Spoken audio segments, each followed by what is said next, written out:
Assalamualaikum warahmatullahi wabarakatuh. Selamat berbahagia para pendengar yang kebetulan pada kesempatan yang sehat ini Anda semua lagi menyaksikan channel Guru Dana. Saya Guru Dana, host sekaligus instruktur yang akan berbagi pengetahuan seputar kepariwisataan. Sekarang kita akan coba mulai membahas beberapa informasi terkait dengan ilmu pariwisata. Oke, baik. Bagi teman-teman yang belum berlangganan di channel Guru Dana, silahkan dapat subscribe ya channel ini dan bisa menjadi langganan setiap saat yang bisa memberikan edukasi dan informasi yang holistik tentang kepariwisataan. Oke, hari ini adik-adik sekalian, Bapak Ibu, kita akan coba membahas istilah-istilah pariwisata yang kita akan coba pelajari dari buku yang ditulis oleh Hasan Basri. Ya, baik. Pertama yang kita akan coba uraikan adalah accessibility. Nah, jadi mungkin para pemirsa, adik-adik sekalian, dan para mahasiswa yang lagi menyaksikan channel ini, dalam konteks pariwisata kita sering mendengar istilah accessibility atau aksesibilitas dalam bahasa Indonesia. Nah, jadi accessibility ini dipahami sebagai suatu sarana atau prasarana yang memudahkan pengunjung menuju titik wisata tertentu. Nah, jadi akses ini bisa berupa nanti penunjuk arah, kemudian terminal, ada bandar udara, pelabuhan, dan lain-lain. Nah, intinya adalah segala sesuatu sarana ataupun prasarana yang memudahkan orang atau pengunjung untuk mencapai destinasi yang ditargetkan atau yang dituju. Itu ya yang dimaksud dengan accessibility.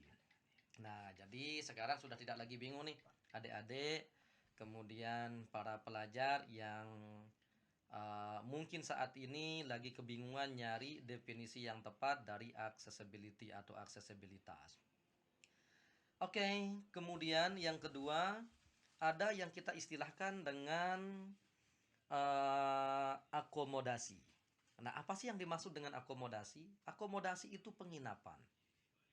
Nah, jadi jasa yang dibuka oleh pembisnis itu ya dalam bentuk tempat yang bisa dipergunakan oleh orang untuk menginap dan sebagainya. Akomodasi tentu banyak jenisnya, mulai dari taraf hotel itu ya sampai nanti ke homestay. Nah, jadi jenis-jenis akomodasi itu sekali lagi itu ada apa namanya? Ada lodge gitu ya. Atau inn gitu ya, lodgemen dan sebagainya. Kemudian ada bungalow, ya, ada villa dan sebagainya. Intinya adalah akomodasi itu adalah sebuah tempat yang bisa dimanfaatkan oleh orang untuk menginap atau beristirahat. Biasanya atau lazimnya akomodasi ini bisa ditemukan di daerah-daerah pariwisata. Nah, jadi misalkan kalau kita mau berkunjung ke suatu tempat, misalkan kita mau ke Sembalun atau Gunung Renjani, yang juga kita akan melakukan aktivitas bisnis misalkan. Nah, jadi perlu kiranya kita itu mempertimbangkan dan nyari akomodasi yang bisa memfasilitasi kita itu untuk beristirahat. Misalkan aktivitas yang akan kita kerjakan melebihi dari 1, 2, 3 hari. Jadi kan perlu sarana ini, tempat ini untuk bisa membantu kita untuk melepas lelah dan sebagainya. Biasanya di akomodasi itu difasilitasi juga dengan rumah makan, ya, kemudian ada fasilitas-fasilitas penunjung seperti apa namanya tempat nge-gym dan sebagainya. Tapi sekarang akomodasi yang banyak tersebar itu di daerah-daerah pantai yang sekaligus bisa menginap dan menikmati pemandangan yang disuguhkan. Nah, kemudian kan ada beberapa tipe nih akomodasi. Ada yang memang akomodasi yang sifatnya city accommodation. Nah, jadi itu misalkan hotel atau tempat penginapan yang bisa kita cari itu di lingkungan perkotaan, gitu ya.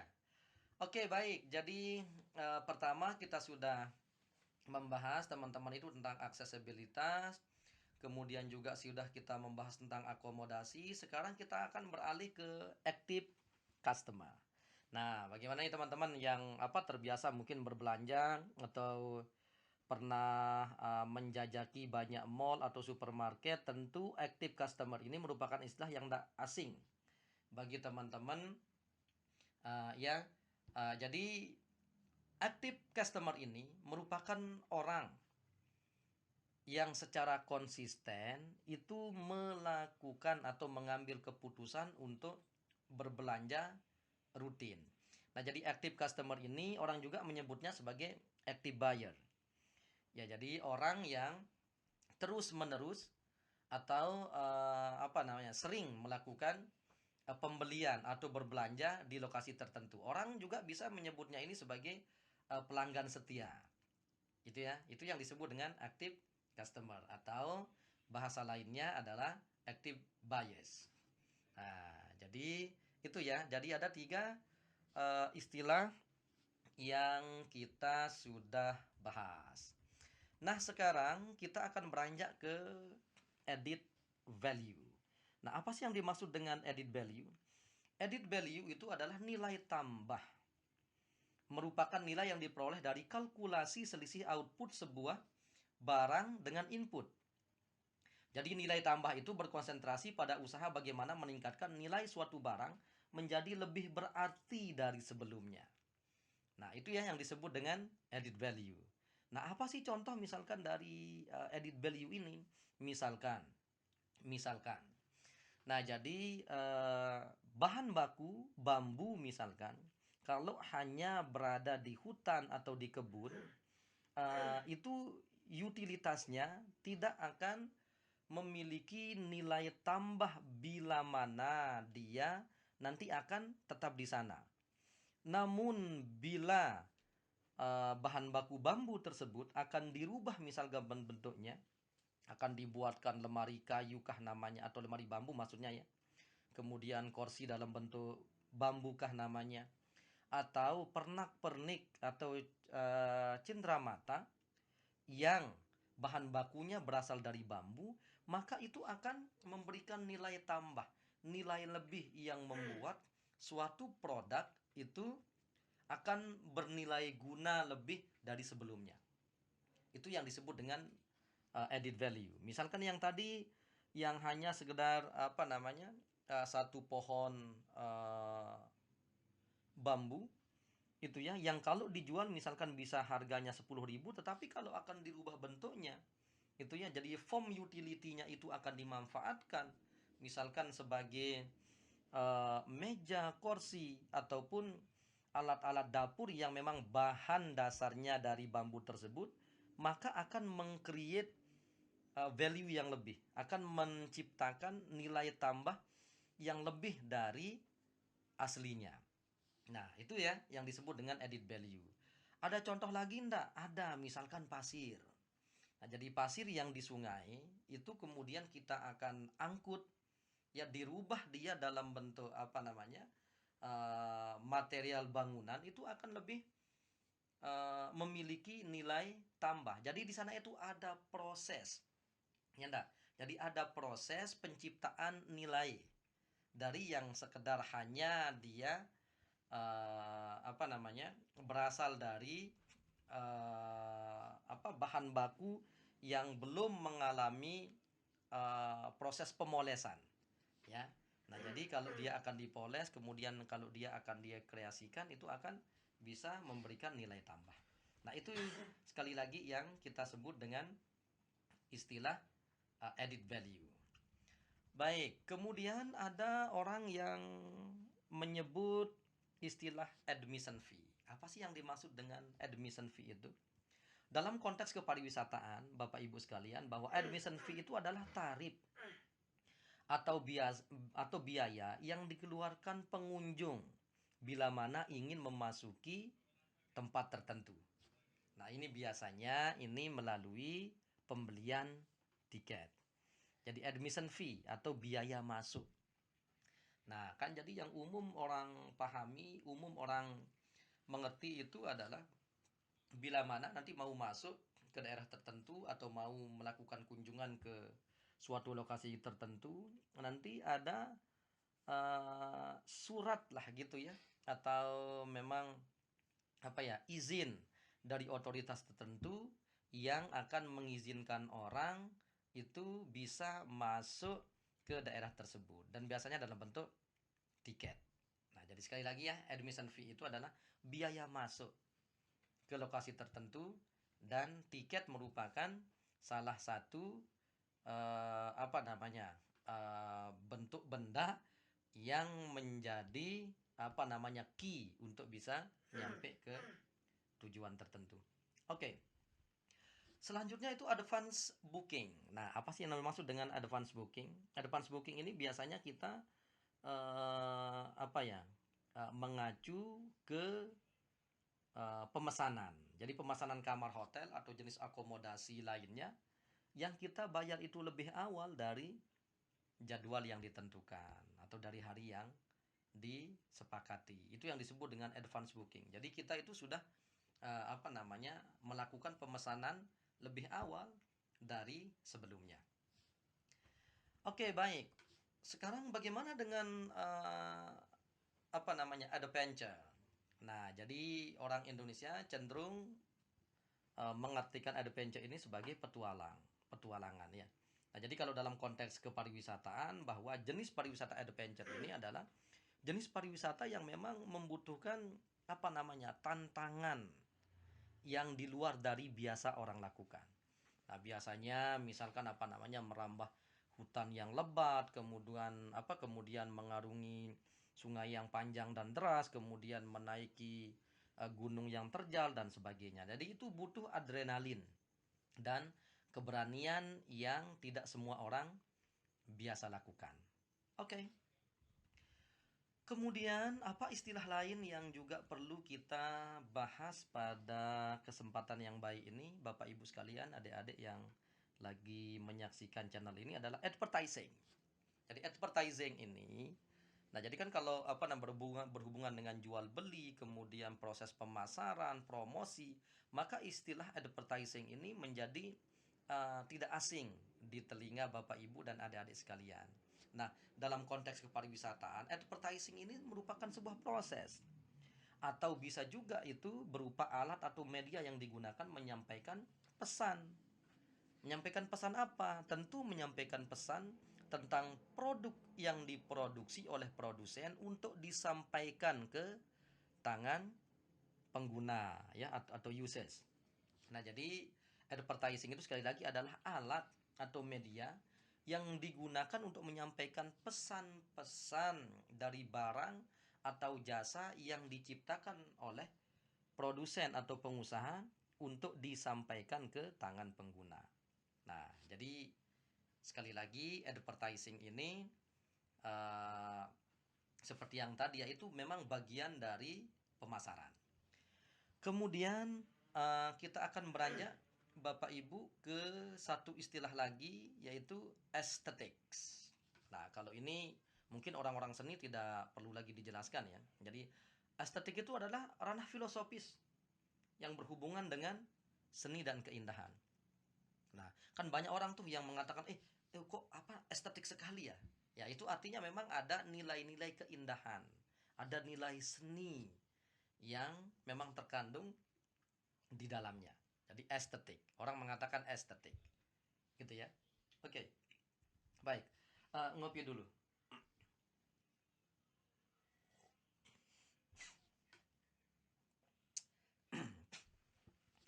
Baik, adik-adik sekalian, Bapak Ibu yang lagi menyaksikan channel yang baik ini. Sekarang kita akan melaju ke affinity group.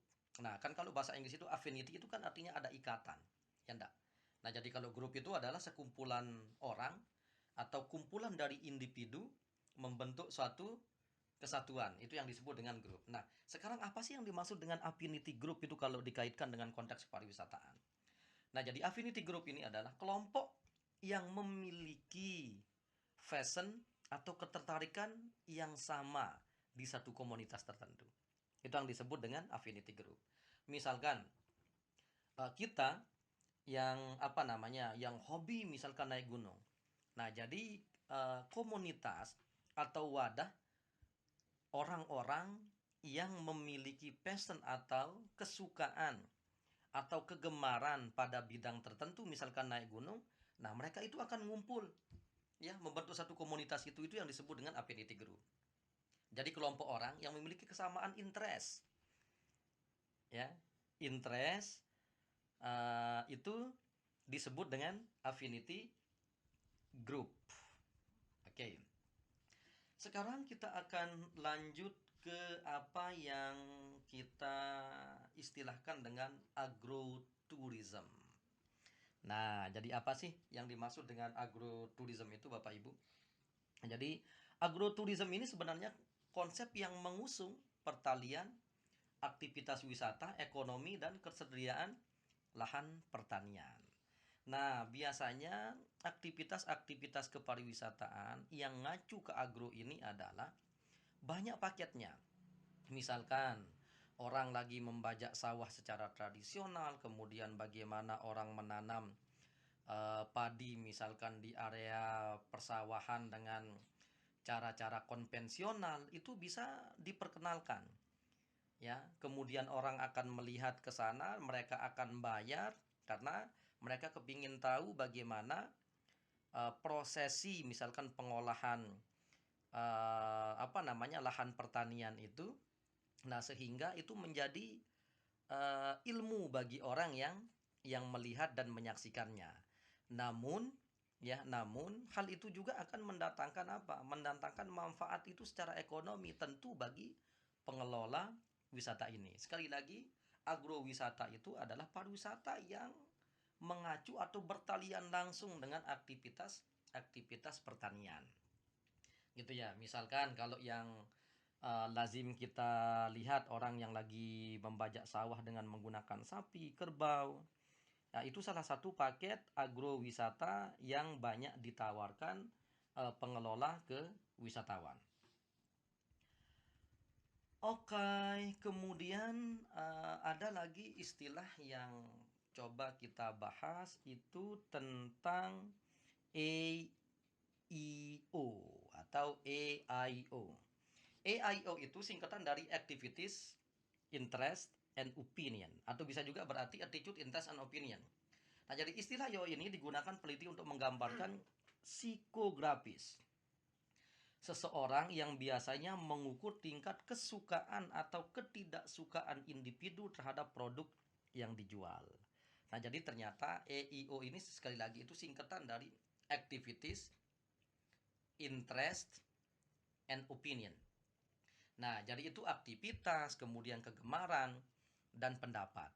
Nah, jadi ini istilah ini digunakan memang untuk mengukur, ya, mengukur pandangan orang tentang apakah mereka itu suka atau tidak suka terhadap produk, barang atau jasa yang diperjualbelikan. Tentu kalau apa namanya, dalam konteks pariwisata, ya bisa jadi orang itu akan mengrate misalkan atau memberikan penilaian terhadap paket-paket wisata misalkan yang dijual, ya gitu ya. Oke, nah jadi sekali lagi AIO ini adalah apa ya, ya tingkat kesukaan orang lah gitu ya. Nah, jadi pandangan orang terhadap apa namanya suatu produk, ya, dalam memberikan penilaian apakah mereka akan suka atau tidak, ya. Oke, baik. Kemudian ada satu istilah lagi yang kita akan coba bahas, itu tentang air congestion.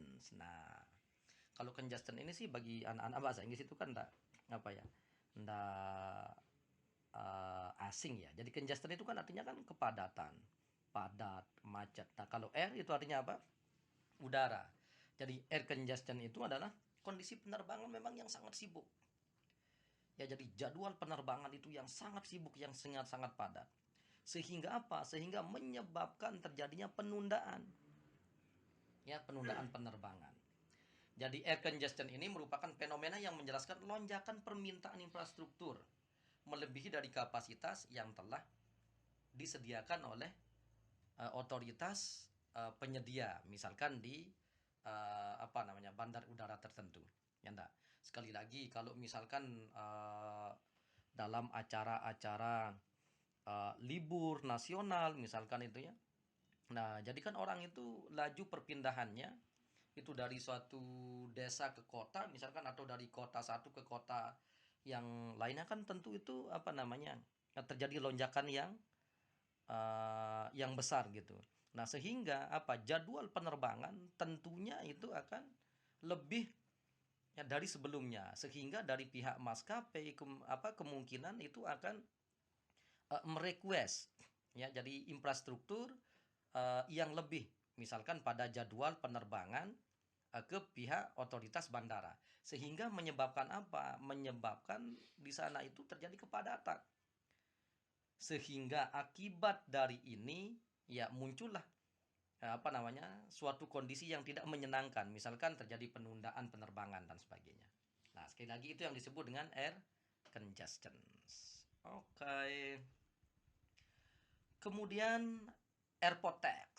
Nah, jadi adik-adik sekalian, Bapak Ibu, para mahasiswa, ini juga tidak sulit ya diterjemah. Jadi airport tax itu memang uh, pengenaan biaya tambahan berupa pajak kepada penumpang yang diikutsertakan dalam biaya tiket untuk keperluan operasional bandara. Nah, jadi intinya adalah pajak. Pajak apa? Pajak bandara. Nah, jadi kalau misalkan kita mau nerbang dari Lombok misalkan ke Jakarta, nah dari pihak maskapai biasanya akan menginkludkan itu ya di biaya tiket. Ya, jadi airport tax. Apa sih tujuannya sebenarnya dikenakannya airport tax itu? Tentu nanti untuk perbaikan kualitas pelayanan.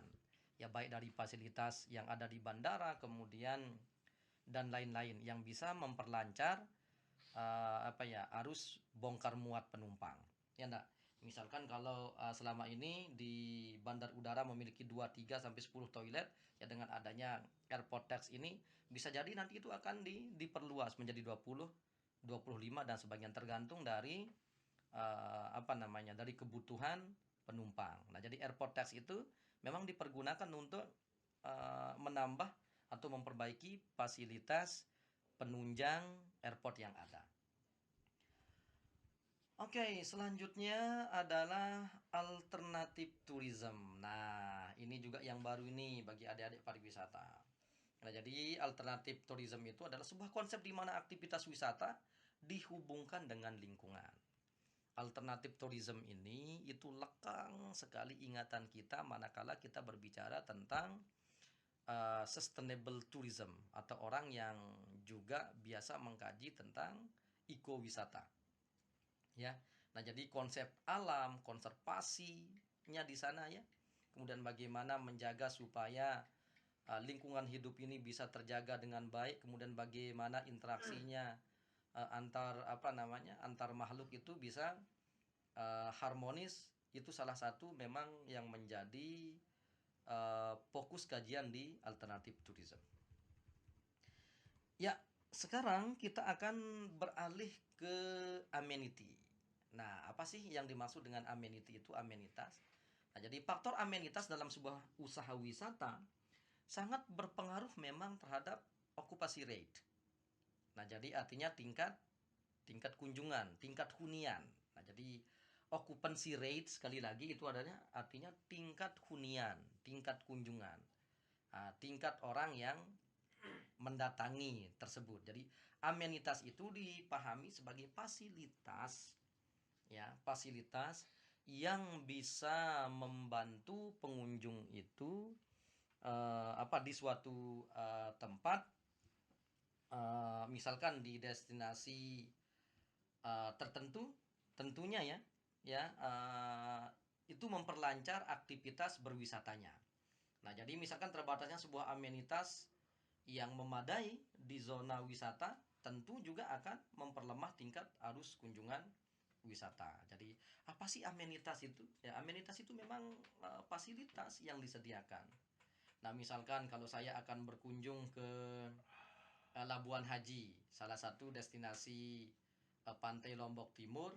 Nah, jadi perlu mungkin pengunjung yang datang misalkan dari Mataram atau di luar kota itu, dari pihak pengelola itu menyediakan berbagai amenitas pendukung. Ya seperti apa misalkan? Oh, mungkin ada apa namanya? Tempat bermain yang ramah anak, kemudian sumber air bersih yang tersedia untuk mandi dan sebagainya setelah selesai bermain di pantai, misalkan ada musola, kemudian masjid yang dekat. Ya ketika waktu sholat atau beribadah telah tiba, mereka bisa menggunakan fasilitas tersebut untuk menunjang kelancaran dari kegiatan wisata yang dilakukan oleh wisatawan. Oke, nah sekarang American breakfast. Apa sih yang dimaksud dengan American breakfast itu? Sarapan yang di dalamnya itu ada kopi, ada teh, cereal, keju, roti bakar, dan kadang roti wafel. Nah, jadi ini istilah American breakfast, gitu ya. Nah, sekarang amusement park. Bagaimana dengan istilah ini? Istilah ini sebenarnya kalau apa ya, dulu sering saya dengar ketika masih SMP. Memang amusement park itu artinya area bermain, ya, atau taman hiburan lah, kira-kira ya kita artikan ya. Nah, jadi taman hiburan yang memang tentu di sana itu ramah dengan tempat-tempat bermain. Ya biasanya kalau apa namanya orang mendengar amusement park, nah berarti yang terlintas di otak kita adalah area apa namanya, arena-arena bermain anak itu tersedia di sini dengan baik. Oke, kemudian ancillary service. Apa sih yang dimaksud dengan ancillary service ini? Layanan tambahan. Dalam konteks pariwisata, oke, jadi layanan tambahan itu bisa berarti fasilitas-fasilitas yang mendukung terhadap kelancaran orang melakukan aktivitas wisata. Misalkan telepon apa namanya? Telepon pinggir jalan. Kemudian apalagi? Oh, misalkan ATM atau counter-counter ATM yang memang bisa dijangkau. Coba saya tidak bisa bayangkan, misalkan saya dari Lombok akan pergi ke kota sebelah, misalkan kota lain.